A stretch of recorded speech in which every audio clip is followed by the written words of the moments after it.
My name is Mateo, and I'm a ranger. I've always loved the outdoors, the peace and quiet of the wilderness. Growing up in a small town near the edge of the vast Alaskan wilderness, I spent most of my childhood exploring the forests and mountains, learning the ways of the land from the older folks in my community. I learned to respect nature, to appreciate its beauty and its power. Becoming a ranger was a natural progression. I loved the idea of protecting this wild land, of being a steward of its fragile ecosystems. My days were filled with routine patrols, maintaining trails, educating visitors about the importance of conservation. My life was simple, predictable, and filled with a sense of purpose. But that all changed on a cold, gray day in mid-October. I received a call about a missing hiker, a young woman named Sarah, who had ventured into the Chugach Mountains without proper gear or experience. She was a tourist, unaware of the harsh realities of the Alaskan wilderness. I was dispatched on a search and rescue mission, a routine task that I'd undertaken countless times.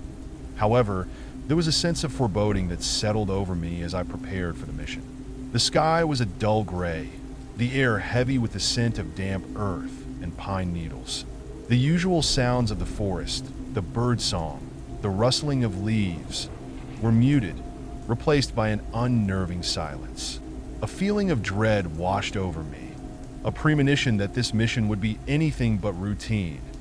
The contrast couldn't have been starker. My life, filled with the quiet beauty of the Alaskan wilderness, was about to be disrupted by a force that felt alien, unnatural.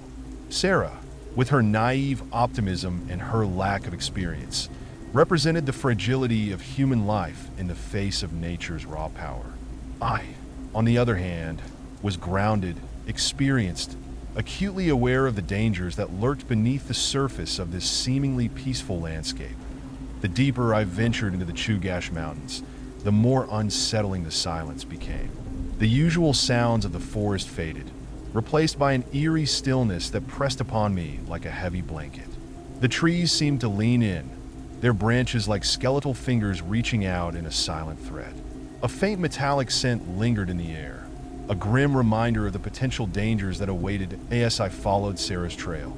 I found clues, fragments of her journey, a torn backpack, a discarded water bottle, a faint trail of blood that grew fainter with each step. The signs pointed to a struggle, a sudden and violent encounter. But what could have caused it? The usual suspects, a bear, a wolf, seemed unlikely. This felt different, more sinister, more unnatural. I was starting to realize that this rescue mission might be far more dangerous than I initially anticipated. The Chugach Mountains are a vast and unforgiving wilderness, a place of breathtaking beauty and hidden dangers. The peaks are jagged and imposing, their granite faces scarred by glaciers and ancient winds. The forests are dense and dark, a tapestry of spruce and hemlock, their branches forming a near impenetrable canopy that shrouds the land in a perpetual twilight. The land itself is a character in this story, a force both awe-inspiring and terrifying. The seasons change with a brutal swiftness, a constant reminder of nature's raw power. Summer is short, a burst of vibrant life before the relentless march of winter. Autumn is a fleeting spectacle of crimson and gold, before the landscape is buried under a thick blanket of snow. Winter reigns supreme, holding the land in its icy grip for months on end. That I grew up in a small town near the edge of this wilderness, surrounded by people who understood the delicate balance between living in harmony with nature. They were hunters, fishermen, and storytellers, their lives intertwined with the rhythms of the land. They taught me to respect the wild, to appreciate its power and beauty, and to never underestimate its potential for danger. That my parents were hardworking folks, instilling in me a deep respect for nature and a strong work ethic. They taught me the importance of resourcefulness, of being prepared for any challenge, of never giving up. My father, a skilled woodsman and a man of few words, taught me the art of survival, of reading the signs of the wild, of understanding the language of the wind and the trees. Sarah, the missing hiker, was a complete contrast. She was a young, enthusiastic tourist, eager to experience the wild, but ill-prepared for its challenges. She lacked the respect and knowledge that I and my community had developed over generations. Her impulsiveness and lack of experience made her an easy target for the dangers that lurked in the wilderness. She was an outsider, unprepared for the power of the land she sought to explore. Besides Sarah and my family, there are other significant characters. My colleague Ben, a fellow ranger and my close friend, who shares my concerns about the strange events unfolding in the Chugach. And the local native elder, a wise woman named Alara, who possesses a deep knowledge of the land and its history, and whose wisdom might be crucial in understanding the unusual occurrences. The landscape of the Chugach Mountains, my parents' lessons, Ben's companionship, and Alara's ancient wisdom all contribute to the tapestry of my life and the unfolding mystery of Sarah's disappearance. The deeper I ventured into the forest, the more uneasy I became. The silence was oppressive, broken only by the occasional snap of a twig or the distant call of a raven. The sunlight, already weak in the late October sky, struggled to penetrate the dense canopy, casting long, eerie shadows that danced and writhed in the periphery of my vision. The faint trail of blood became a more prominent guide, leading me deeper into the heart of the wilderness. The metallic scent that had lingered in the air grew stronger, a grim reminder of the violence that had taken place. I started to notice things that seemed out of place, strange occurrences that sent a shiver down my spine. Claw marks on trees that were far too deep and precise for any known animal. Branches snapped with impossible force, and an unusual number of scavenging birds circling high above. That my pace quickened, a mixture of fear and determination driving me forward. I had to find Sarah to understand what had happened to her. But the longer I searched, the more I realized how vulnerable I was. The forest seemed to be closing in on me, the trees twisting and contorting in the fading light, their branches reaching out like skeletal fingers. Ben, my colleague, had been trying to contact me via radio, but with no success. The signal was patchy, the terrain interfering with our communication. My uneasiness grew. I was alone, deep within the wilderness, confronting something I didn't understand. The silence was punctuated by the occasional guttural growl, a sound that felt both ancient and terrifying. It wasn't the sound of a bear, nor a wolf. It was something else entirely. That I recalled my father's words, his lessons about respecting the wilderness, about never underestimating its power. The land will test you, Mateo, he'd often said, and it will never forgive those who disrespect its balance. But my heart pounded in my chest, a stark reminder of my fear. I started seeing movement at the edge of my vision, shadowy shapes that shifted and blurred in the dim light. The forest was a labyrinth of darkness, and I felt increasingly lost and vulnerable. The closer I got to Sarah's last known location, a small clearing near a glacial stream, the more intense the pressure became. The air grew colder, the temperature dropping despite the fact that the sun hadn't fully set yet. The growling intensified, closer now, more menacing, like a predator stalking its prey. I knew I had to be prepared for anything that I reached the clearing, my heart pounding in my chest, and the sight that greeted me was chilling. Sarah's backpack lay ripped open, her camping gear scattered around, but there was no sign of her. The clearing was strangely quiet, devoid of any signs of a struggle, a stark contrast to the signs I had followed through the forest. I could still hear the growls emanating from the depths of the forest, a chilling symphony of hunger and rage. It was close, and it knew I was there, that I reached the clearing, my heart pounding in my chest, and saw the scene that would forever be etched into my memory. Sarah's campsite was in disarray, her belongings scattered as if a wild animal had ripped through it. But there was no sign of her. The clearing was oddly silent, devoid of any natural sounds, the usual rushing of the stream muffled, the bird song completely absent, that a deep unease settled over me. This was not the scene of a typical bear or wolf attack. Something else was at play here. The metallic scent was stronger in the clearing, acrid and almost unbearable. It was then that I noticed a strange, pulsating light emanating from a cave hidden behind a curtain of ice, a cave that had previously been obscured by the shadows. Ben finally reached me via radio, his voice strained with concern. "Mateo, are you all right? We've been trying to reach you for hours." What's your status? I filled him in, trying to keep my voice calm despite the rising fear in my heart. I found Sarah's campsite, Ben. It's been disturbed, but she's not here. There's a cave behind the ice wall. It's emitting a strange light. Stay alert, Mateo. We're sending a search party to your location. Just be careful. I knew Ben was worried, but I also knew that this was something far beyond a simple rescue mission. I had a feeling we were dealing with something much more sinister. Meanwhile, back in town, the news of Sarah's disappearance and the unusual circumstances surrounding it began to spread like wildfire. The local community, initially concerned, started to grow fearful. They had heard whispers of strange occurrences in the mountains over the past few weeks, tales of unsettling sounds and unexplained phenomena. Ilara, the native elder, emerged as a voice of authority and caution. She reminded the community of the old legends, the stories of creatures that dwelled in the shadows, beings that protected the balance of the wilderness. She warned them not to dismiss the stories as mere superstition, not to underestimate the power of the land. Her words sparked a wave of uneasiness and fear, but also a sense of shared responsibility. That Ben's radio call was interrupted by a series of crackling sounds, followed by a frantic plea for help. Mateo, something's wrong. We're under attack. Help! The transmission was cut short, leaving me with a growing sense of dread. The search party, my colleagues, were in danger, and I was the only one who could help. That I had to confront my own fear and face the unknown. I had to understand what was lurking in the shadows, what was behind the strange light emanating from the cave. My duty as a ranger, my commitment to my community, demanded that I act. I had to choose: stay safe or take the risk and help those in need. The situation spiraled into chaos, the once peaceful community gripped by a rising wave of fear and uncertainty. My personal responsibility intertwined with the safety of my community, with the secrets hidden in the Chugach Mountains. The clock was ticking.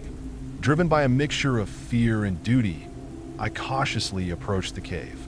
The pulsating light grew stronger as I drew closer, casting an eerie, otherworldly glow on the surrounding snow.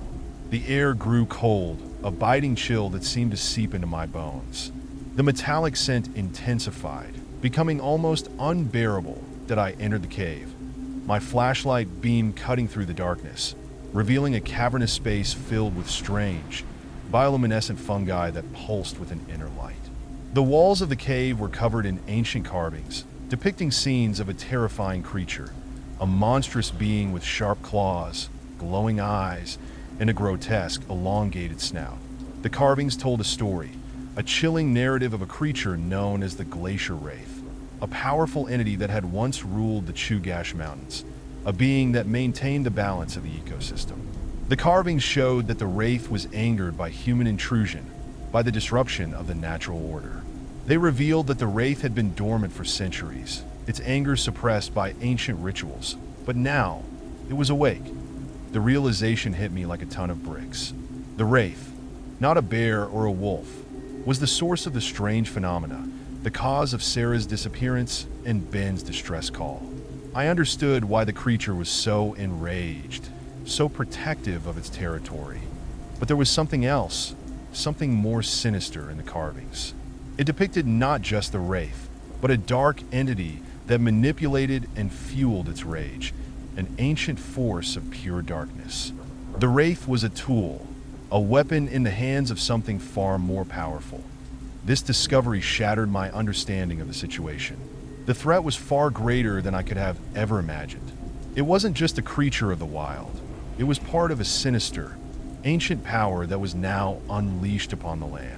It was a being that was linked to the very essence of the Chugach Mountains, and it was far more powerful than any creature I had ever encountered. My role shifted. I was no longer just a ranger. I was a mediator, a negotiator with a being that defied logic and reason. I had to understand its anger, its purpose, and I had to act quickly. The Wraith, spurred on by the dark entity, was growing bolder, its attacks more frequent, more violent. My colleagues, my community, were in immediate danger. The old legends, once dismissed as mere folklore, were now the key to survival. and I was the only one who could decipher them, the only one who could understand the whispers of the ancient spirits. The discovery of the cave paintings, the unveiling of the glacier wraith's existence, sent shockwaves through the community. Alara's warnings, once met with skepticism, were now treated with desperate urgency. The townsfolk, once reassured by my presence and the ranger's expertise, were now gripped by fear and uncertainty that my family, particularly my parents, were terrified. My mother pleaded with me to abandon the search, to leave the mountains and return home. Her voice was laced with a raw emotion I hadn't heard before, a mixture of fear and love. My father, usually stoic and unwavering, had a flicker of concern in his eyes. He didn't utter a word, but his expression spoke volumes. He knew, deep down, that this was something beyond our comprehension. The community's fear was palpable. The wraith's attacks had become more frequent and more aggressive. The creature, fueled by the dark entity's influence, was no longer simply a guardian of the balance. It was a force of destruction, a terror unleashed upon the land. The townsfolk were constantly looking over their shoulders, listening for the unsettling sound of the wraith's growls, the chilling realization that they were being hunted. The once harmonious community was now fractured, divided between those who believed in the ancient stories and those who sought a more rational explanation. Suspicions arose, whispers of blame, and fear of the unknown fueled distrust. The once peaceful town became a cauldron of tension, a community clinging to hope in the face of impending doom that my own life was upended. I was no longer a simple ranger, but a reluctant leader, a figure thrust into a position he never sought. The burden of the community, the responsibility for their safety, fell upon my shoulders. I had to find a way to stop the wraith, to appease the dark entity, and to restore the balance before it was too late. The fear was a constant companion, a chilling reminder of the power I was facing. But I couldn't succumb to it. I had to be strong. I had to be brave for my family, for my community. My responsibility was to protect them, to stand against the encroaching darkness. The atmosphere in the town was heavy, a mix of fear, despair, and the faint glimmer of hope that flickered in my heart. But the hope was fragile, a candle struggling against a gathering storm. The days that followed were a blur of frantic activity. I spent my time poring over ancient texts, trying to decipher the cryptic messages hidden within the cave paintings. I consulted with Alara, learning forgotten rituals, ancient prayers meant to appease the spirits of the land. I spent hours in the forest, retracing Sarah's steps, trying to understand the chain of events that had led to her disappearance. My days were filled with a growing sense of urgency, a gnawing fear that time was running out. The wraith's attacks intensified, each one a grim reminder of the power I was facing. The creature's presence was a constant shadow, a chilling reminder that we were always being watched, always in danger. My understanding of the wraith evolved. It wasn't just a mindless predator. It was a creature of immense power, bound to the land, its actions guided by the dark entity's will. It was a force of nature, a destructive power unleashed by the imbalance caused by human interference to appease the wraith. I knew I had to understand the concept of balance, the delicate harmony that existed between humanity and nature. I had to find a way to restore that balance, to heal the wounds inflicted upon the land. But the deeper I dug, the more I realized that my knowledge, my understanding of the wilderness, was insufficient. I was not simply a ranger. I was becoming a shaman, a conduit for ancient knowledge, a bridge between two worlds that my perspective shifted, my understanding of the wilderness deepening. The forest, once a familiar space, now seemed imbued with a deeper, more profound meaning. The trees, the animals, the very stones seemed to whisper secrets, to communicate a language I was only beginning to understand, and my connection with my father grew stronger. I saw his lessons in a new light, the wisdom he had imparted through years of patient teaching. His words, previously taken for granted, now resonated with a profound truth. My fears did not disappear, but I learned to channel them into determination, into a fierce will to protect my community. This journey of self-discovery was painful. I faced my own doubts, my own limitations, There were moments when I was overwhelmed by the immensity of the challenge, when I felt like giving up, like fleeing into the unknown. But the faces of my people, the fear in their eyes, fueled my resolve. I had to find a way, not just for myself, but for them. The transformation was gradual, a slow unfolding of understanding and strength. I started to see the world through a different lens, to appreciate the interconnectedness of all things. I became a bridge, a connection between the ancient spirits and the living world. The tension in the town was palpable. The constant threat of the Wraith's attacks, the fear of the unknown, had worn everyone down. The townsfolk were exhausted, their resilience tested to its limits. Many began to lose hope, their faith in my abilities waning. Ilera, despite her age, remained a pillar of support, reminding me of the importance of hope, of the strength of the human spirit. She helped organize the townsfolk, keeping them focused on the tasks at hand, providing a sense of unity in the face of chaos. My parents, although scared, gave me their unwavering support, reminding me of my strength and encouraging me to persevere. That my understanding of the dark entity, the true source of the Wraith's rage, was slowly taking shape. The cave paintings revealed that it was a being of immense darkness, a force that thrived on chaos and fear. It was a being that existed outside of the natural order, a parasite that fed on the energy of the land. The Wraith was merely its tool, its instrument of destruction, that I had to find a way to appease this entity, to restore the balance of the land before it consumed everything. It wasn't about defeating a creature. It was about understanding the very nature of darkness, about learning its language, its needs, its desires. The preparations for the final confrontation began. The rituals intensified. The preparations for a protective barrier took shape. The townsfolk, guided by Ilera, worked tirelessly, constructing a ring of stones around the town, a symbol of their defiance, a shield against the encroaching darkness. Ilera, with her frail frame and powerful voice, chanted ancient prayers, weaving a tapestry of protective energy around the town. My heart pounded in my chest, a mixture of fear and anticipation. The climax was approaching, the final confrontation with the dark entity, the ultimate test of my understanding, my courage, my connection to the land. I was prepared, yet still gripped by a sense of dread. My life, my community, was on the line. The air grew heavy with anticipation, a silent tension hanging over the town. The forest seemed to hold its breath, a silent witness to the unfolding events. The Wraith was nearby, its presence a cold, ominous shadow, waiting for the perfect moment to strike. The night of the full moon arrived, casting an eerie, silver glow over the snow-covered landscape.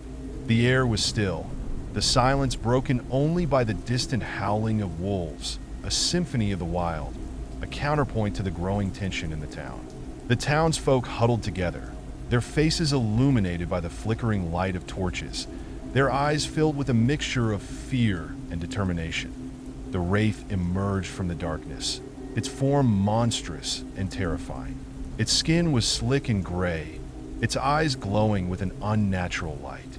It moved with an eerie grace, a predator stalking its prey.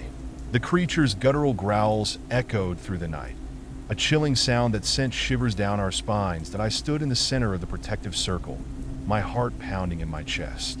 I raised my hands, invoking the ancient rituals that Ilera had taught me. My voice resonated through the night, a mixture of fear and determination. I spoke the language of the land, the language of the spirits, the language of balance. The Wraith responded with a surge of rage, its growls intensifying, its movements becoming more erratic. It charged at the circle, its claws churning the snow, its eyes fixed on me.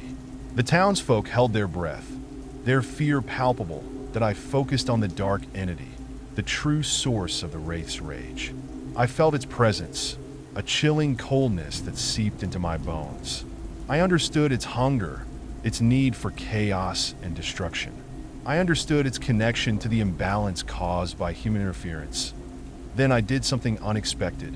Instead of trying to fight the Wraith, I extended my hand towards it, offering a gesture of peace, of understanding. My voice, filled with a newfound confidence, spoke of balance, of harmony, of the interconnectedness of all things. The wraith hesitated, its rage momentarily subdued by my words, my actions. It seemed confused, bewildered by my approach. The dark entity, too, seemed surprised by my actions. It wasn't expecting this. It wasn't expecting understanding. Suddenly, the wraith's form began to change. Its skin softened. Its eyes lost their unnatural glow. It lowered its head, its growls replaced by a series of soft whimpers. The creature was confused in pain. It felt the change in the energy of the land, the change in the balance that was being restored. The dark entity, sensing the shift in the energy, recoiled. It had lost its grip on the wraith, its power waning. It was being pushed back, forced to retreat into the shadows from which it came. The townsfolk watched in stunned silence, unable to comprehend what was happening. The protective circle, a symbol of their fear, became a symbol of their hope.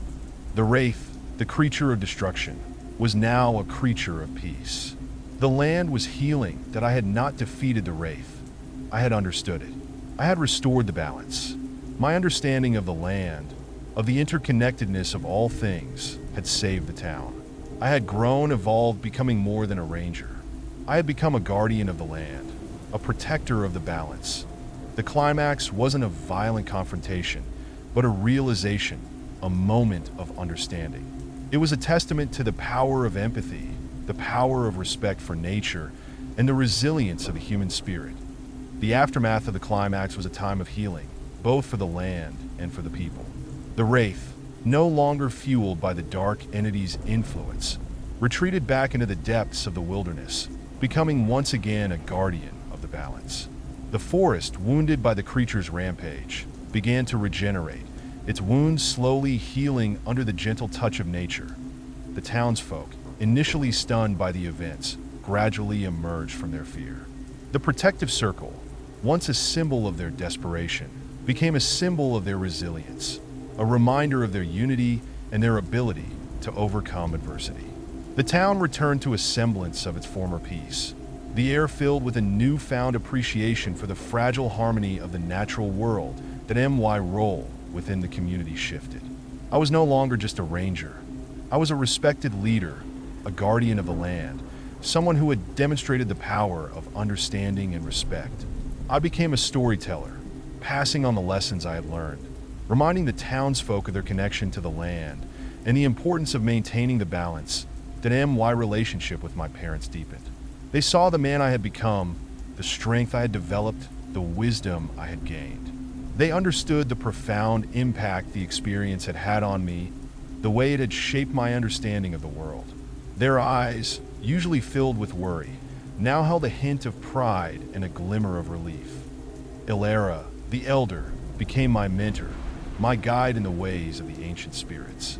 She shared her wisdom with me, teaching me the subtle nuances of the land, the interconnectedness of all things. I understood that my journey was far from over, that my role as a guardian of the balance was an ongoing responsibility. The incident with Sarah became a cautionary tale, a stark reminder of the consequences of disrespecting the land. The townsfolk never forgot the lessons they learned, the fear they experienced, the hope they rediscovered. Their lives, forever changed by the events, became a testament to the interconnectedness of all things, a reminder that harmony with nature was the key to survival and prosperity. The town, forever scarred by the events, was reborn, its spirit stronger, its understanding of the wilderness profound. The land, too, had been transformed, its wounds slowly healing, its beauty undiminished. The balance had been restored, and the ancient spirits were appeased. Years passed, and the town thrived. The scars of the past remained, etched into the landscape and the memories of the townsfolk, but they served as reminders, not as obstacles. The people lived in harmony with the land, their lives guided by the lessons they learned. I continued to guard the balance, a protector of the wilderness, a bridge between the human world and the ancient spirits. The wraith remained a part of the landscape, a silent guardian, its presence a constant reminder of the power of nature and the importance of respect. The dark entity never returned, banished to the shadows, its hunger for chaos quelled. The land healed, the forest flourished, and the town prospered. Sarah was never found, her fate remaining a mystery. But her disappearance served as a constant reminder of the fragility of human life in the face of nature's raw power. A reminder that respect for the wilderness was paramount. And so, the story of the Glacier Wraith became a legend, a cautionary tale passed down through generations, a testament to the importance of balance and the interconnectedness of all things. It was a reminder that even in the face of fear and darkness, hope and understanding can prevail. This is my story, my experience in the heart of the Alaskan wilderness. It's a tale of fear and courage, of understanding and respect.